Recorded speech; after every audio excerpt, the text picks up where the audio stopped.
Hello guys, welcome back to my new video. तो भाई आज है बहुत मूड ख़राब क्योंकि कल रात हो गया था मेरे साथ एक स्कैम। और स्कैम क्या था भाई, आप लोग भी बच के रहना क्योंकि आपके साथ भी स्कैम हो सकता है। तो स्कैम ये था, मैंने कल शाम 5 बजे ग्रेटर नोएडा से एक बुकिंग उठाई 6 घंटे की रेंटल। ठीक है, मैं पिकअप लोकेशन पे पहुंचा और वो था एक हॉस्टल जहाँ से मैंने पिकअप करा था। अब हॉस्टल में से पिकअप करने के बाद मतलब गेट के बाहर ही पिकअप करा था, अंदर में गया नहीं था, अंदर अलाउ नहीं थी गाड़ी जानी। और वहाँ से पिकअप करने के बाद OTP लिया, 2 मैडम थी। अब उन्होंने लोकेशन डाली वेनिस मॉल की, ग्रेटर नोएडा। अब मैंने उन्हें वेनिस मॉल ड्रॉप करने के बाद वहाँ पे 1 से 1.5 घंटा रुकी। उसके बाद उन्होंने लोकेशन डाली कनॉट पैलेस CP की, दिल्ली की। अब मैं उन्हें लेके गया, टोल भी दिया MCD का। ठीक है, पेमेंट उनका पहली बात तो कैश था। और मैंने उनसे कहा मैम आप मेरे नंबर पे कॉल कर दो, आपका नंबर आ जाएगा मेरे पास जिससे मैं आपको कॉल कर सकूँगा, क्योंकि ओला का लैंडलाइन नंबर है, वो कभी कनेक्ट नहीं होता ज़्यादातर। तो पहले तो वो कर नहीं रही थी, फिर मैंने ढींगी दांगी करके मैम को देना पड़ेगा क्योंकि उसका ओला का नंबर मिलता नहीं, मैंने ऐसे बहाने बनाए। तो फिर उन्होंने बहुत मुश्किल में जाकर अपना पर्सनल नंबर दिया। अब देने के बाद कनॉट पैलेस से वो वापस आई शाम के टाइम, लगभग 10 साढ़े 10 बज रहे थे। एडवांट की बिल्डिंग है नोएडा एक्सप्रेसवे पे, वो एडवांट की बिल्डिंग में गई। मैंने उनसे पूछा मैम कितना टाइम लगेगा आने में, क्योंकि टाइम भी ओवर हो रहा है मेरा, मुझे घर भी जाना है। 11 साढ़े 11 बज रहे थे। अब उन्होंने कहा मैं 20-25 मिनट में आ जाएंगे हम, ज़्यादा से ज़्यादा आधा घंटा। तो कोई नहीं, चलो वेट करते हैं। अब मैंने आधे घंटे के बाद उन पर कॉल मिलाई, मैम आप आ नहीं रहे। उन्होंने कहा 5 मिनट 10 मिनट, ऐसे बहाने बनाती रही बार बार। फिर कुछ देर बाद उनकी कॉल आई मेरे पास कि भैया आप ट्रिप एंड कर दो, हम आपको पेमेंट कर रहे हैं, पेटीएम कर देंगे, आप जितना बिल बनना आपका आप हमें बता दो। अब मैंने उनसे कहा मैम देखो ऐसे अलाउ नहीं है, आपको यहाँ पे गाड़ी के पास आना ही पड़ेगा, OTP देना पड़ेगा आके, उसके बाद ही मैं एंड करूँगा ट्रिप। तो उन्होंने कहा आप पेमेंट बता दो कितना एस्टिमेट है, मैं आपको वो कर देती हूँ। अब मैंने बताया मैम 2200 कुछ रुपये तो दिखाई रहा था मिनिमम फेयर, आप पहले वो कर दो, उसके बाद मैं एंड कर देता हूँ ट्रिप। तो उन्होंने कहा ठीक है हम करते हैं, पेटीएम नंबर आप इस नंबर पे व्हाट्सअप कर दो स्कैनर।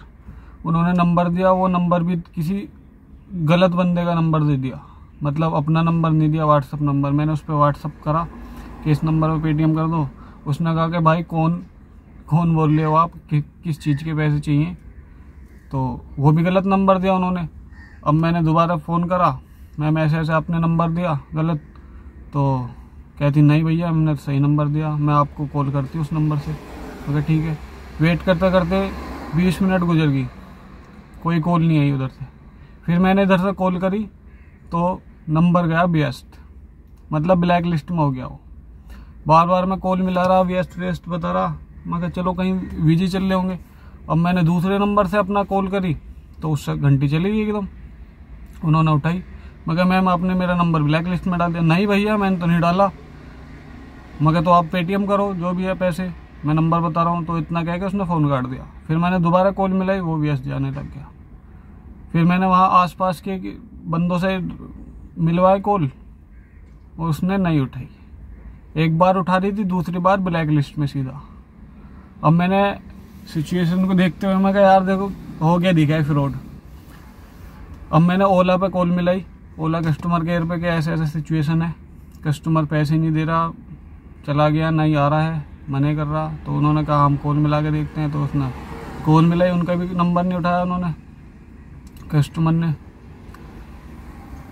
अब ओला वाले मुझसे कहते हैं कि आप OTP ले लो हमसे और ट्रिप को कर दो एंड, क्योंकि आपका 6 घंटे से ज़्यादा हो चुका है, तो आप ट्रिप एंड कर सकते हो। मगर पैसे कौन देगा भाई। तो उन्होंने पैसे के बारे में बोला कि आपको पैसे कस्टमर से ही लेने पड़ेंगे, ओला ने ये जवाब दिया। अब मगर कस्टमर तो यहाँ पे है नहीं, अगर कस्टमर यहाँ पे होता तो मैं आप पर कॉल ही क्यों मिलाता। क्योंकि नहीं सर, पेमेंट की जिम्मेदारी आपकी होती है, आप लो या मत न लो, कस्टमर से कैसे भी करके लो। मैंने फिर फ़ोन काटा, मगर देखो इनका तो हर बार का यही है, ये तो हाथ खड़े कर देते हैं बस कि हम इसमें कुछ नहीं कर सकते। तो उसके बाद मैंने OTP लेके ट्रिप एंड करी तो उसका बिल बन के आया 2298 रुपये का। अब मैं अगले दिन, क्योंकि जब तो रात के 12-1 बज रहे थे, मैं अगले दिन उसी लोकेशन पे गया, पिकअप लोकेशन पे। वहाँ पे मैंने गार्ड से बात करी कि ऐसे ऐसे मैडम थी, कल इस टाइम आई थी, तो उनका नंबर भी है मेरे पास, आप उन्हें बुला दोगे प्लीज़। तो गार्ड ने कहा भैया देखो हमारी पॉलिसी के खिलाफ है, हम ऐसे किसी कस्टमर को अपने नहीं बुला सकते, मतलब अंदर बिल्डिंग में जो भी रह रही है लड़कियां नहीं बुला सकते, गर्ल्स हॉस्टल है वो, हमारी पॉलिसी के खिलाफ है। अब यार मैं कहा पुलिस कंप्लेंट भी करो, पुलिस वाले ले जाएंगे, कुछ आना नहीं। अब वो मिले ना मिले, कहीं और सा ही हो, कुछ पता कुछ रहने के लिए आई हो या टेम्परेरी हो, मतलब कुछ देर के लिए अंदर बढ़ी हो हॉस्टल में, उसके बाद वहीं से बुकिंग करी हो उसने।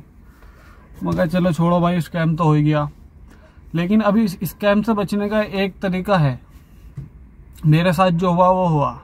क्योंकि देखो 2298 रुपये का उसका बिल बना, 600-650 रुपये ओला का कमीशन मेरे अकाउंट से माइनस हो गया, और मेरी 1 टंकी गैस भी फूक गई।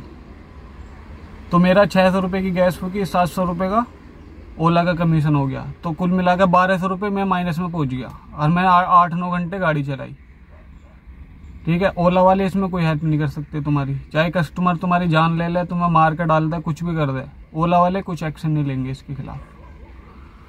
यहाँ तक कि वो उसकी ID भी बैन नहीं कर सकते। तो कंपनी के तो ये मनमानी चल रही है। तो भाई इस स्कैम से बचा कैसे जाए? तो सिंपल तरीका यही है इस स्कैम से बचने का, कि आप सबसे पहले कस्टमर की ID लो, आधार कार्ड कुछ भी ले लो जो ओरिजिनल ID हो उसकी, उसे वेरीफाई भी कर लो नेट पे डाल के ओरिजिनल ID है, लोकल ID है। ठीक है, उसके बाद जो भी फेयर रेंटल बुकिंग में दिखाता है वो फेयर ले लो, मिनिमम फेयर कितना भी दिखा रहा हो, क्योंकि उस फेयर से कम उसका फेयर बन ही नहीं सकता। क्योंकि आप अगर 6 घंटे की राइड है, उसे आप 6 घंटे की राइड को अगर स्टार्ट करने के 10 मिनट बाद भी आप एंड करोगे तो 6 घंटे का फेयर ही आपको दिखाएगा फेयर में।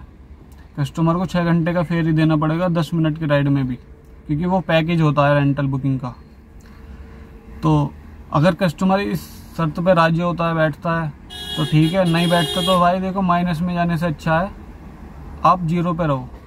समझ रहे हो ना, खड़े रहने से अच्छा है, मतलब गाड़ी को 100-120 किलोमीटर चलाने से अच्छा है फ्री में टोल दो आप अपनी जेब से, और फ्री में भी चलाओ, और फिर ओला का कमीशन भी अपनी छाती पे लो।